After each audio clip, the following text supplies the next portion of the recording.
네, 여러분 안녕하십니까. 노무법인 IN컴퍼니의 장명현 노무사입니다.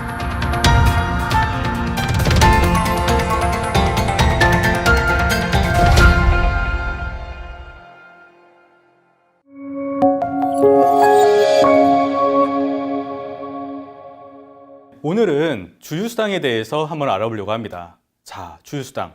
혹시 여러분들은 회사에서 주휴수당을 받아보거나 또는 지급해 보셨던 적이 있으셨나요? 사실 저도 예전에 이제 대기업을 다녔었습니다만은 급여 명세서를 아무리 보더라도 주휴수당이라는 항목이 나와 있던 적은 없었어요. 즉, 웬만한 회사들은 다 주휴수당이라는 항목이 별도의 이제 임금 대장이나 급여 명세서에 나와 있지 않는 것이죠. 근데 실제로 우리가 이제 뉴스를 보다 보면은 커피숍이나 주유소나 편의점의 아르바이트들 주휴수당을 지급하지 않았다. 그런 기사들도 이제 나온단 말이죠. 자, 그러면은 과연 이 주휴수당은 어떤 근거로 지급을 해야 되는 것이고 과연 누구한테 지급을 해야 되는 것일까요? 일단 우리 근로기준법에는 주휴수당이라는 문구를 아무리 찾아보더라도 나오지가 않습니다. 그런데 나오지 않는 것을 왜 지급을 해야 되는 것인가요? 어디에 나와 있을까요? 네, 사실은 근로기준법 제55조에 보면은 휴일이라는 조항이 나와 있어요.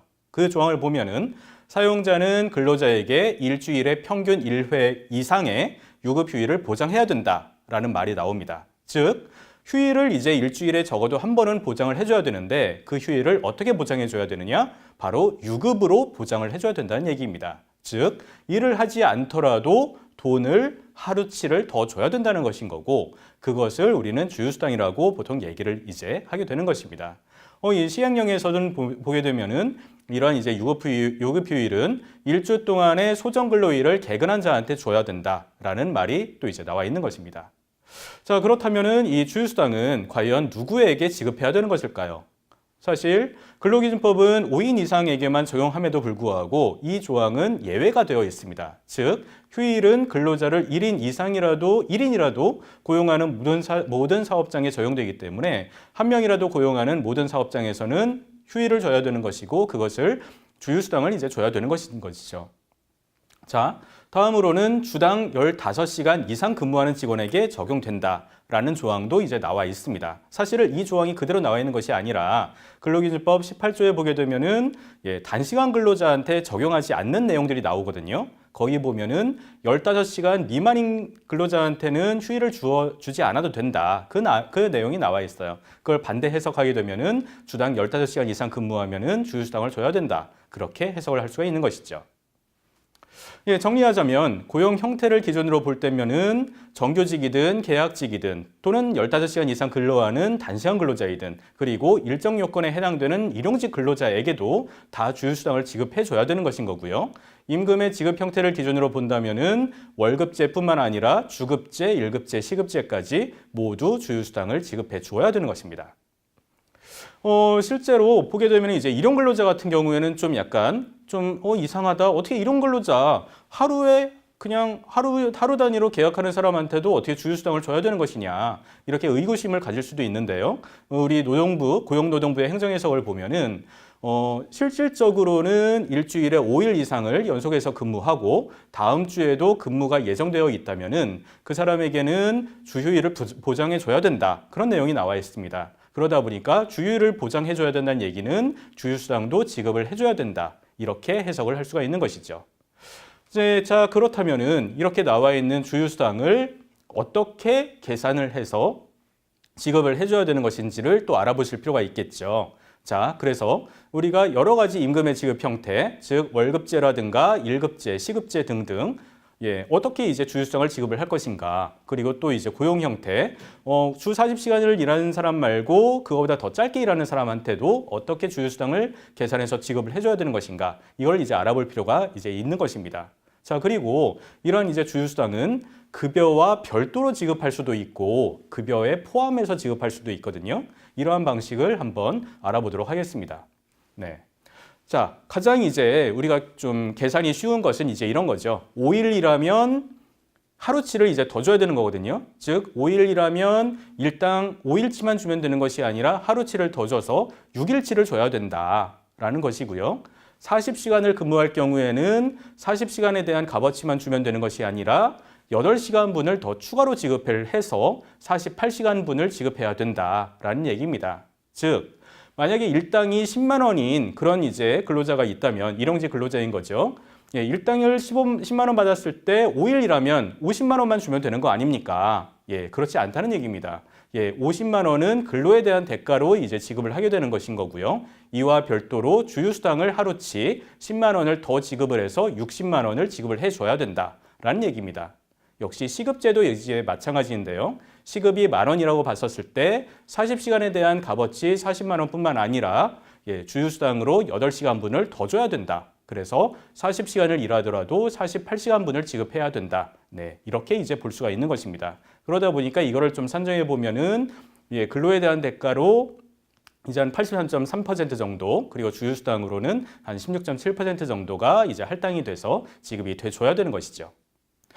예.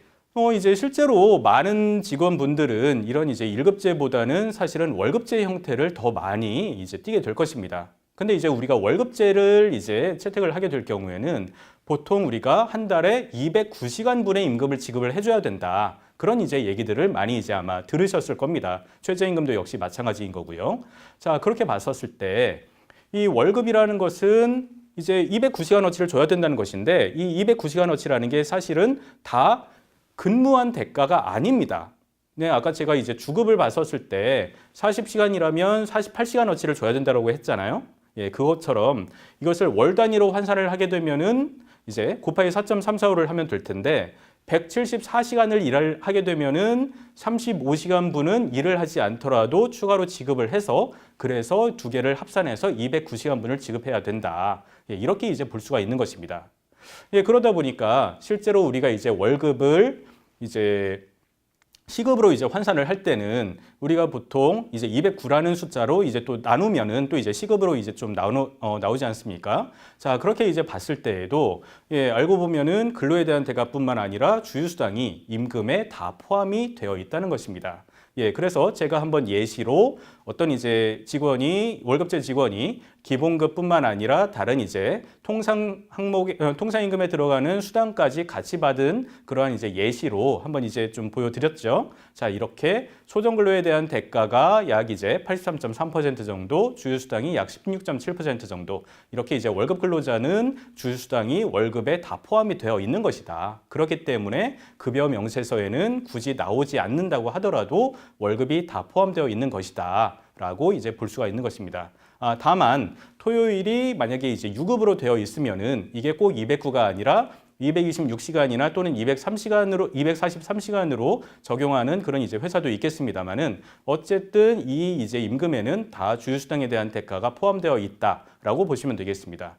자, 그리고 이제 이렇게 월급 안에 주휴수당을 포함할 수 있는 근거로는 이제 뭐 법원의 이제 판례라든가 노동부의 행정해석에 이제 많이 나와 있는 것이죠. 즉, 월 기본급에 법정 주휴수당이 포함되어 있다면은 별도의 주휴수당을 지급하지 않아도 된다. 예, 이런 내용들이 나와 있는 것입니다.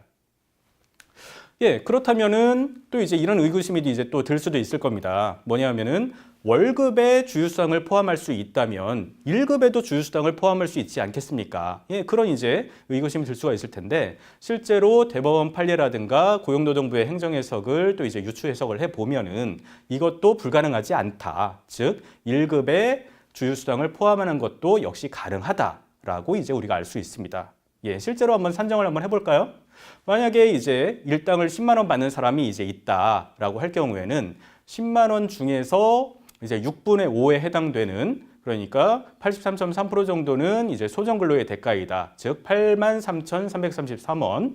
그것은 이제 근로에 대한 대가이고, 그리고 이제 주휴수당은 6분의 1에 해당되는 16.7%에 해당되는 이제 금액 16,667원이다. 이 두 가지로 분할을 할 수가 있다면은 1급에 주휴수당이 포함되어 있는 것으로 표현할 수가 있는 것입니다. 다만 주의하셔야 될 것은 근로계약서에다가 이렇게 1급에 주휴수당이 포함되어 있다는 것을 분명히 서면으로 명시를 하셔야 된다는 것이죠.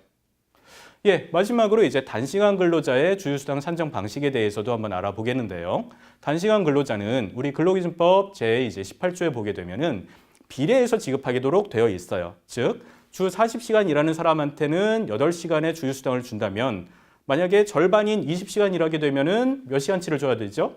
예, 똑같이 50%가 되는 4시간분만 지급을 하면 되는 것이겠죠. 예, 이런 것처럼 만약에 또 이제 이런 형태도 있겠죠. 하루에 4시간씩 쭉 일을 해서 20시간이 되는 경우도 이제 있을 것이고, 뭐 반면에 이제 하루에 8시간씩 이틀을 일하는 그런 이제 주말 알바도 이제 있을 수가 있을 겁니다. 자, 그런 경우에는 이제 어떻게 산정을 하느냐? 예, 여러분들 이제 수학 시간에 이제 비례식 배우셨죠? 예, 40시간 대 8시간이면은 16시간 대 X. 그렇게 이제 표현이 되겠죠. 즉, 통상 근로자가 8시간이라면은 이 우리 주당 16시간 일하는 사람은 8시간 곱하기 40분의 16. 그래서 3.2시간분의 주휴수당을 지급하면 된다. 예, 이러한 이제 해법이 나오게 되는 것입니다. 네. 예, 오늘 제가 이제 이렇게 주휴수당의 지급 기준이라든가 지급 대상, 산정 방식에 대해서 이제 설명드렸는데요. 자, 어떻게 잘 이해하실 수가 있으시겠습니까? 네, 이런 내용들 잘 감안을 하셔서 법적으로 문제가 되지 않도록 여러 이제 급여 항목들도 좀 잘 구성하시고 계약서에 이런 것들을 잘 명시하시는 것이 상당히 중요하다고 볼 수가 있겠습니다. 네, 오늘 이렇게 경청해 주셔서 감사합니다.